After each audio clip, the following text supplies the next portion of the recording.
Good morning, everybody. This is Richard back at you. We got Miss Teresa on the camera. We got Miss Annie hanging out, protecting the shop. Next project, I wish, but no, I'm going to go to a tranny first. This is a rear end that come in that interrupted our latest video that we posted, 2 of 2. Teresa kind of posted them backwards too, so we couldn't correct that. Once they're posted, they're posted. So if you watch the last one first and then the previous one second, or however she posted it, but I had a moment. Yeah, she had a moment. But anyway, hey, if y'all need any differential work done, we do that. Gears, posies, all that type of stuff. So, but anyway, we got Billy's 1 of 94 Chevrolet in the house, 1500, 471,000 miles or something like that. I believe it had 140,000 on it when we did the tranny the first time, and this tranny has lasted that long.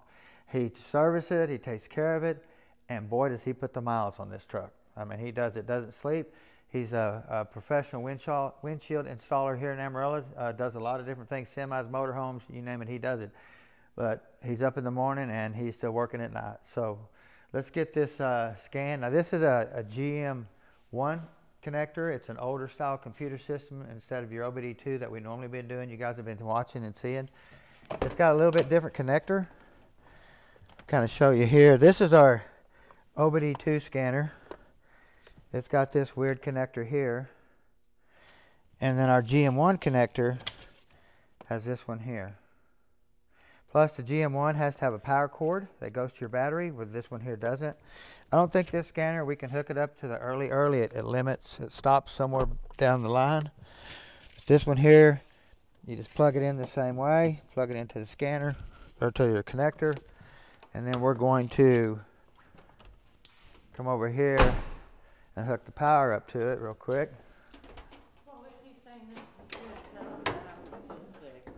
That's why I don't got my... Yeah, you can't hear her talking, but this tranny was having issues in reverse. It was locking down. So, I mean, I went and drove it. It had all kinds of noises in low gear. It'd go away in second. Never locked down, but it's got a growl in first gear. And also I noticed rear end's got a whine about 45 or so, and I seen a little bit of an issue with it. But anyway, you hook the scanner up, you take your negative, you can look at here, real simple how I do it. I just hook it to the brake line right there, and then I come over to the alternator and just clip it onto the power. I heard it go beep. Yep, you heard it go beep, huh? Mm-hmm. So, I haven't scanned this yet at all, so I'm kind of curious to see what we got in here. It's raining today. Says the key will come out far enough. I'll go ahead and go out here. It did. So if you go to here, you have to watch me kind of scroll through this here. Go to previous. We're not going to go to previous. We're going to go to OBD. Let me put my glasses on so I don't get messed up here. Not going to do a previous. So we're just going to go to US domestic like that. Then we're going to switch over here. And then we're going to go down to Chevrolet 2010, right here, the Chevrolet 81 through 2009. I'm going to click on that. It's going to load up some information. Now this here isn't going to do a self program or anything like that. You're going to actually have to put it in there. So you're going to go to your 094 right there. If you look at your 10th VIN, it's going to be an R. Make sure there ain't 2 94s. Sometimes there is. And then your 4th through 5th, let's come over here.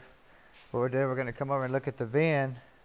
And I'm going to go down. I'm going to select the 4th and 5th. Let's go to the 4th first. It's an E. Let's see what E comes up with.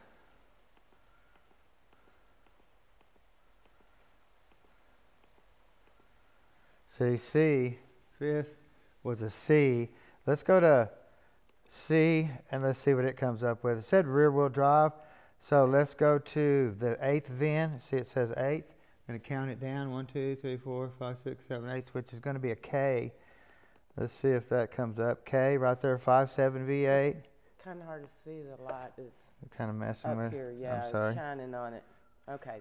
Okay, so we push on that. 94 Chevrolet pickup, rear wheel drive, 5.7 motor V8. Push yes to continue. Under 8,600 pounds, we know that. It's not 3,500 or anything crazy. I'm going to click on that. Auto trans, yes, going to click on that. Engine and transmission, let's check out the engine first. Connect GM1 12-pin side of dash, accept conversions. Well, I was trying to turn it a little. No? No, right there maybe. Continue, yes. Loading. Let's do codes and data on the engine first. Display codes and see if we got any crazy stuff there. We got a lot of stuff. Idle air control, manifold, MAP, map sensor, EGR system, leak, exhaust, ESC module or sensor circuit problem, electronic spark timing problem. Like I said, this truck hasn't been in the shop or scanned in 10 years, so there's no telling, where all this stuff come from. But let's back out of here real quick. Let's go to the transmission part of it, and let's see if we got anything in there. Same connector, same everything. Let's go to codes, current codes.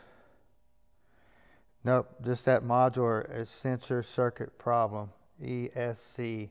We'll have to check that out and see what's going on with there. I'm going to leave the codes in there for now. I'm going to take a picture of them with my phone since we don't print off this scanner and kind of go from there and see what it looks like. So we'll leave that there. Go ahead and turn it off. Yeah, let's do it that way. That way it's not on. And of course we'll come over here. We want to look at the fluid. See what that looks like. This truck's clean. Under here, look at this. Looks really nice. Oh yeah, Billy takes care of his. See, the fluid looks a little dark. I don't see any metal sparkles or anything, which it might be bad lighting where I can't see that, but just smells old. It doesn't really smell burnt or anything like that, so that's a plus. Leave that right there. Now we will disconnect the battery on this unit. I'm going to go ahead and disconnect it now. That way I can not have to lift the truck up twice to start taking it out, because I'm going to start taking it out. But we always disconnect the negative on the battery. The negative is always easier on everything when you hook it up. That's why all computers ground circuits when they apply things or do anything. They never want to add a positive. It's always going to be a ground. If your solenoid is going to be grounded, it's, to work, it's going to be the ground. When you turn the key on, it always powers up on positive on all your solenoids and stuff. So. Pull this down just a little. I'm going to keep a little light under there.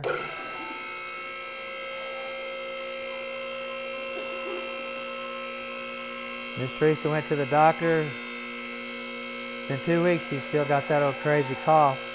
Terrible. Give her a couple shots, where. Helped her out for a little bit. It still hasn't got rid of it.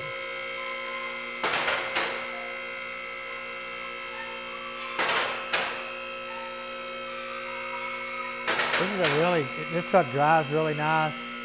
But for that kind of mileage, it's hard to believe. Chevy tough.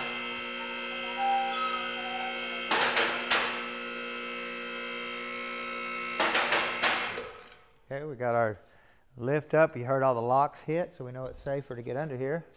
And it's wet a little because... Yeah, it was raining when I drove. It's raining. Now you can tell, it's got a little grease build up. You got to expect that from that kind of mileage. Looks like he had a pan gasket put on it recently. If he did, they should have cleaned the pan up. We clean all of our parts in the instant clean parts washer. It just makes them spotless. You can see here on the tranny, same way. Now if you notice here, we do have a little bit of, looks like fluid coming out of the vent right now, out of the pump area. I talk about putting a little bit of beta silicone in between the two pump halves to keep it from venting like that. That could be just tranny starting to fail, causing that venting, but it also could be that area right there that I talk about. I'm sure I put that silicone on this pump here. I've been doing that for over 10, 15 years, so I'm sure that is that way. Of course, make sure all of our connector, oh yeah, you can see that wiring right there is, there's no plastic on it no more. See that just showing straight wires on the speed sensor. And if you look up here too, you can see this stuff here is decaying, falling down. And then of course you get up here, when we take the tranny out, we'll have to repair all this stuff right here. Because these are bad about wearing right here and shorting out against that strap that keeps the wires off your exhaust manifolds. So, tranny mount's probably going to be flattened down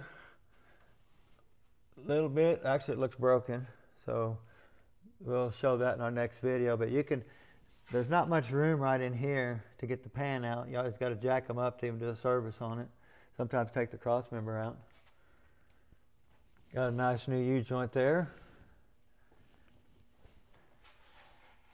Carrier bearing's a little old, but it's not falling apart. Got a few cracks in the rubber. But if you come back here and look at this, what I was talking about, a little bit of rear end whine, I noticed this yoke moves up and down. It's not the drive shaft, it's physically, let me see if I can do this. Oh, did I put it back in park? Actually, I put it back in park. Or maybe it'll stay out there. Let's see.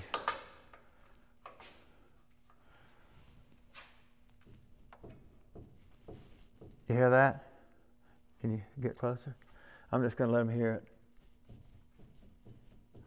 See how much play that yoke has in it, that pinion bearings. Now if I went back in there and recrushed that a little bit to tighten it up, it's probably got a bad bearing that's shrinking a little bit, and that's where that slack come from. So if I take and try to crush that sleeve a little bit more, it's going to put such a load on the bearing that's going bad that it would take the bearing right out. We never try to crush something twice, especially the bearings. I just don't like it. So this is something that's going to have to be addressed too when I talk to Billy, when I call him back and talk to him about his vehicle. So well, anyway, guys and gals, we'll get this unit out real quick, get it on the bench, and we'll be posting another video shortly. Maybe someday you'll get to hear me again, right? Yeah, Miss Teresa's sick, bad sick. It's terrible. I hate to see her that way. Well, anyway, like I said, we're going to get it out real quick, get it on the bench, and we'll have another video coming shortly. So y'all don't forget to subscribe, push your notification bell, and we'll see you shortly. Have a great day.